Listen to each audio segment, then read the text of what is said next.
one and two, and a 1, 2, 3, 4, 1, 2, 3, 4. Ba da ba ba ba ba ba da beep ba ba ba ba. Ra da beep ba ba ba ba. I did a little leaving thing there. Did you hear that?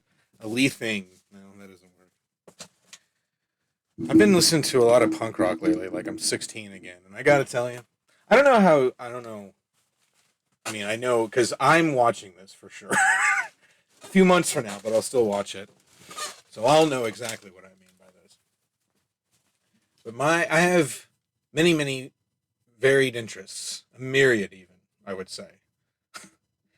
Some are more important to me than others. Some I spend more time on than others. But what I notice about really all of them is that I go through phases. So like when I got a bunch of streaming services a few months ago, I was like, "Oh, TV's the best." And I was watching all this old shit and new shit, and then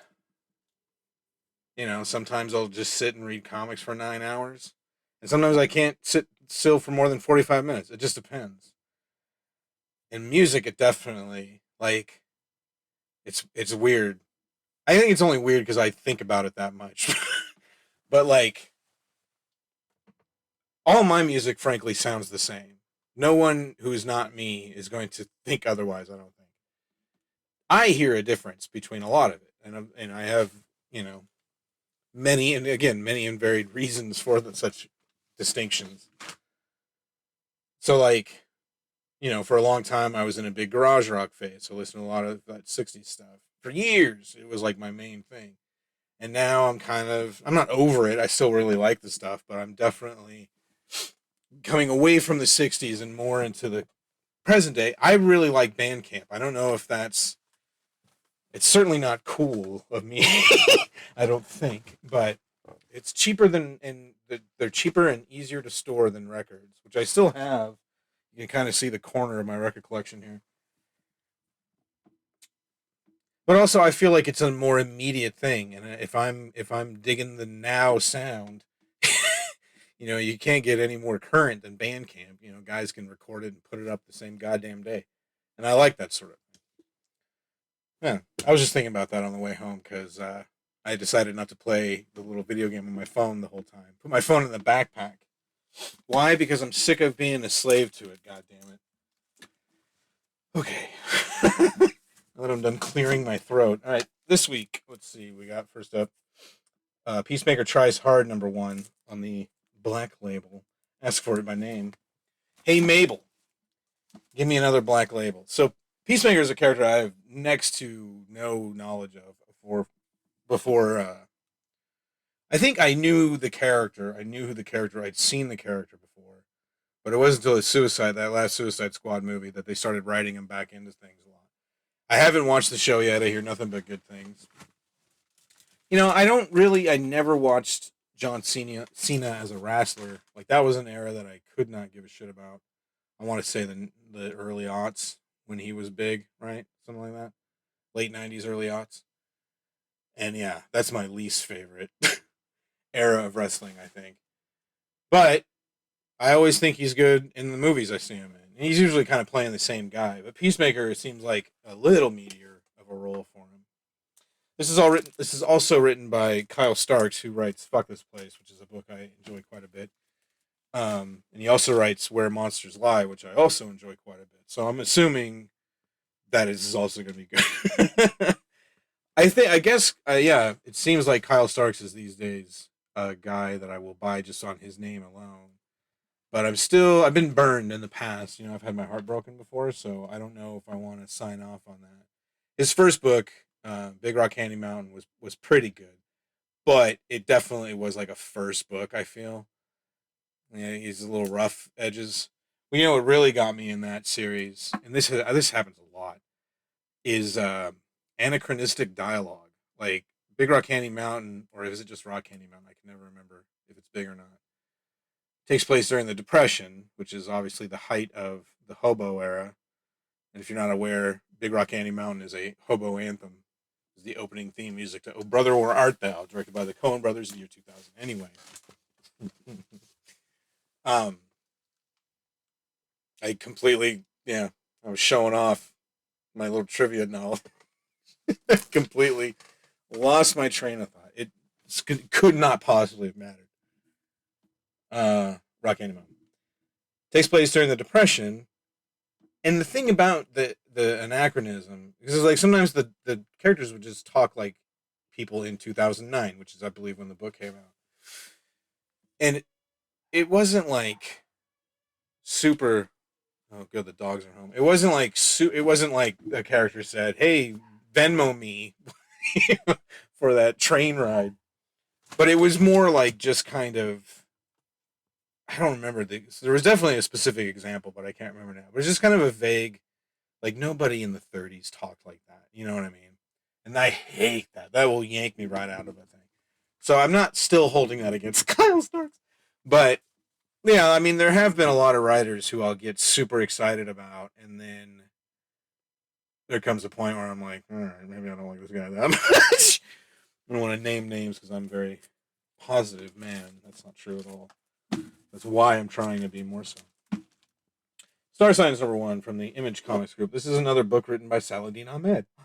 The regular viewers of you, i.e., me, regular viewers of you. Yeah, I guess I am talking to myself here. Hey, Jim. you remember that we did Terror War a couple weeks ago, I guess it was, which was also by Saladin Ahmed, and pretty much everything I said for that still stands. Like, and now having read the Terror War, which was really good, I feel like my theory that when Saladin Ahmed is working under little to no editorial,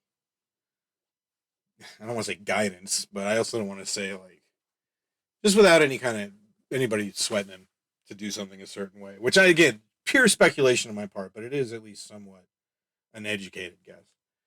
So I don't know anything about this. I mean, maybe it's not that great. I don't know, but I mean, it's definitely at this point. I'm like, okay, I still like Saladin Ahmed, even though his last two big Marvel books didn't do anything for me. And then speaking of Marvel comics, we have X-Men: Before the Fall: Sons of X #1. Before the Fall appears to be the lead-in, I want to say, to the Fall. I put my English degree to work, and I figured that out using context clues. They're hinting at a fall of Krakoa, which means, or which I'm taking to mean that they're going to do a major overhaul of the X line, which is nothing new. There's been a lot of time, for a long time, the X-Men were headquartered at the School for Gifted Mutants in Westchester County, New York. And I think it was in the early 2000s that Grant Morrison blew that up. They did go back eventually. There was an era that when Jason Aaron wrote it, there was an era where Wolverine was the headmaster, and it was called they rebuilt it and renamed it the Jean Grey School for Gifted Children. And Krakoa was also a character in that in that book. So, and there was the time that they were headquartered in San Francisco, which I think was like a Gillen thing around that time when he was writing a lot of X-Men. And then they were, after that, I think it was after that, they were on Utopia, which was an island made out of an asteroid that used to be Magneto's base in the ocean, um, which because it had crashed to Earth. So that became and they became an autonomous country. It was this Krakoa line now is not even the first to have done that. I don't think Genosha ever really had its own. Well, that's the other thing too. Is like when I was a kid, these sorts of things would go in and out, and they'd be headquartered in Australia for a while, and then they'd be back in Westchester. But since Grant Morrison, which would have been late '90s, early 2000s, the X-Men have been in comics and superhero comics in general, very kind of. This is very clearly the Jason Aaron run, and this is very clear, like because when I was a kid, the X Men was just always Claremont. Claremont wrote the X Men right up until I was in 8th grade, and from before that. So, um, this is all to say that the current era, which is I would call the Hickman era, even though Hickman hasn't written anything, I think he's going to be writing something coming up here, but I don't know. Uh, Jonathan Hickman the Jonathan Hickman run has focused on Krakoa, which, if you're unaware, is a mutant himself, but he's an island, an island-sized mutant, and they all live on him, and it's its own country, but very Hickman e. Like, I don't remember who was. I guess I want to say no, Matt Fraction was more like Schism, which was right after Utopia. I don't remember who was writing X-Men during the Utopia's storylines, but they didn't get nearly as into the socio-political aspects of the mutants. It came up, I remember that much, but with this Jonathan Hickman stuff, it's very in depth and not really boring like Ta-Nehisi Coates' run on Black Panther. Well, who said that? Certainly not I. I don't know why. Jonathan Hickman's first book. He's one of my favorite writers. Has been for a long time. His first book, I want to say, was in the mid aughts. Maybe no. Yeah, 06, 07, maybe 08. It was called The Nightly News, and it's been a long time since I've read it, but it was a great book, and it was very much, it was super punk. It was very much about the media and how horrible. This is when we used to hate the media. This is before. This is before lefties were forced to take the side of the media, which I've always resented the Republicans for. Neither here nor there. But there would be whole. He would do these whole pages of like infographics, but they were fast. They were so good. I mean, he's such a good storyteller. And like his Avengers run was very distinct, and like he definitely, and his Fantastic Four run, which I think got truncated. I don't think he was going over too hot with either the crowd or the audience or the editors. But again, speculation on my part. So he did all this in 2019. Late 2019 was when he kind of just started the X Men over.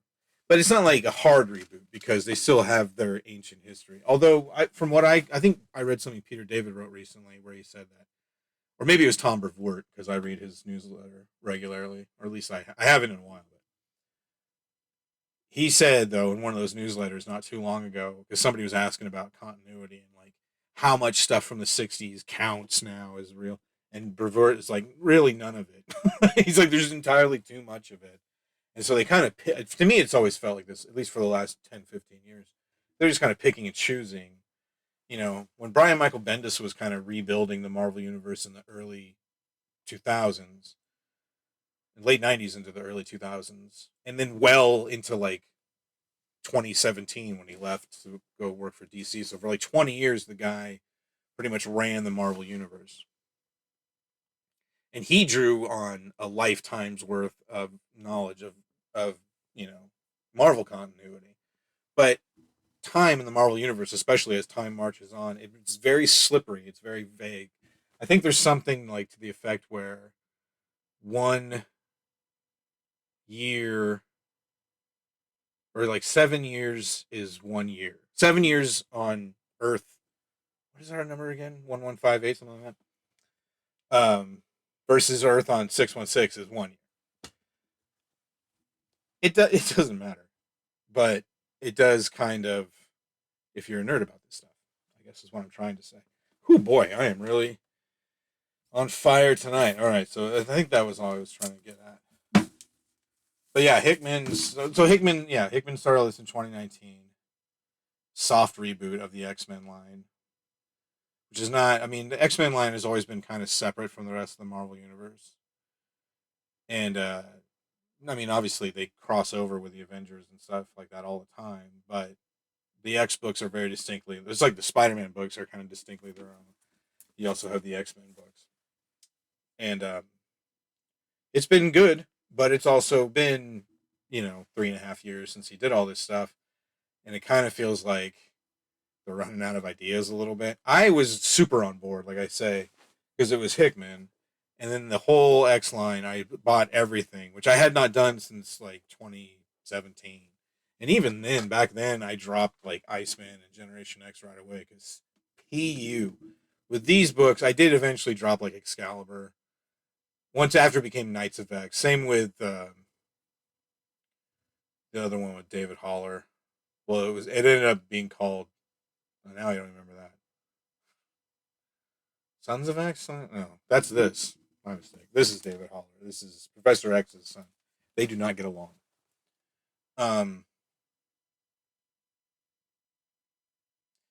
but yeah, it's kind of gotten to the point where a lot of the kind of ancillary books lost it. I lost interest in those, and it's like it's creeping inward on the rest of the books that I do like. Um, and honestly, I'm just kind of ready for another thing. The thing about superhero comics is if you don't like what they're doing, just wait a few minutes and they'll change to something else. So I'm ready for that change to come up. But I've been wrong before. I think last year I said much the same thing because whatever big X event they were having, it always portends the end of something. Because of those big crossover events, they always killed somebody or something like that. There's always a big major change, and a lot of smarty farts find that you know boring and repetitive, and I don't blame them. But also, get fucked. That's what I like, and I'll keep buying it as long as they keep putting it out. Speaking of which, first up from last week, we had Green Arrow #1. This is great. And this is very, Williamson is a very canny writer in that when he's given a chance to kind of reboot, because I don't think Green Arrow's had his own title for a while. No, I don't know. Well, I really don't know.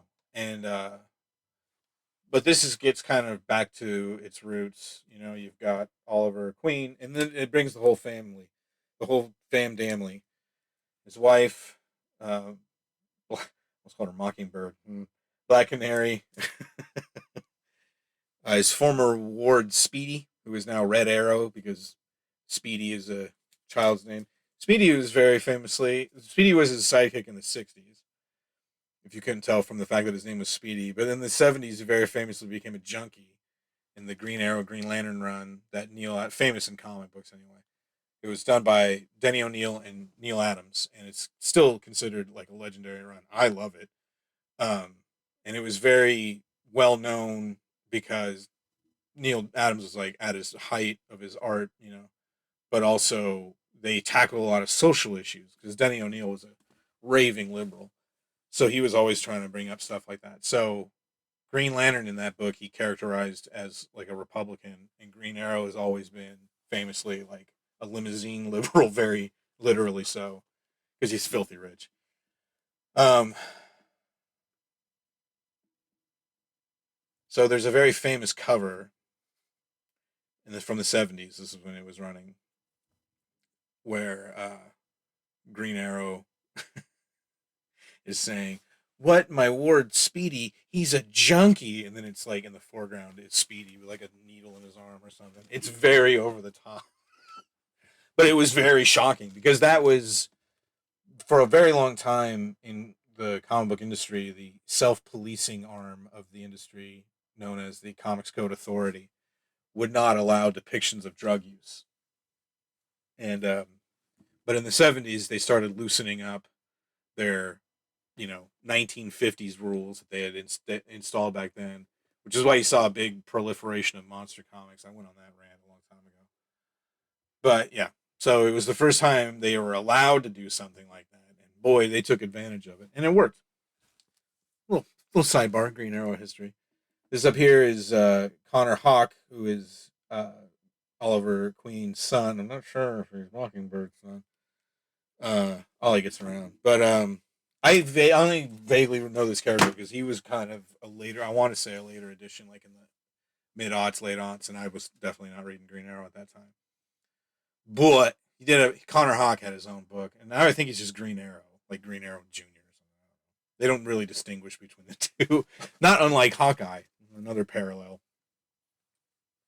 But it's good. It's good, clean fun, and I'm looking forward to more of it. This was, I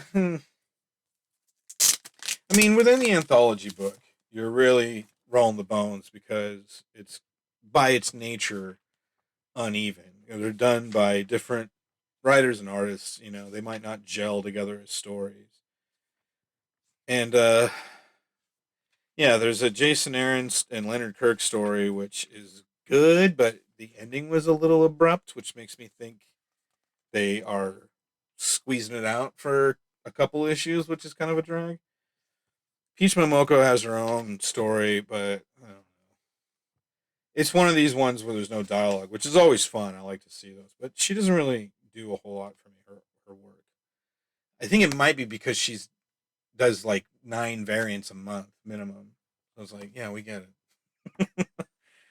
And then Torrin Gronbeck, excuse me, who is Jason Aaron's prodigy, and Santa Claus Jansen draws this last story. Boy, I am mealy mouthed today. You think I would just shut up already? Well, I guess I will. Yeah, it's just kind of it was fine. I don't know. I also think I'm definitely still hovering around kind of comics fatigue. This kind of gets to be a lot of the same. But I still keep buying it. Like since Marvel got Star Wars back, this is going on 9 years now, maybe 10 even.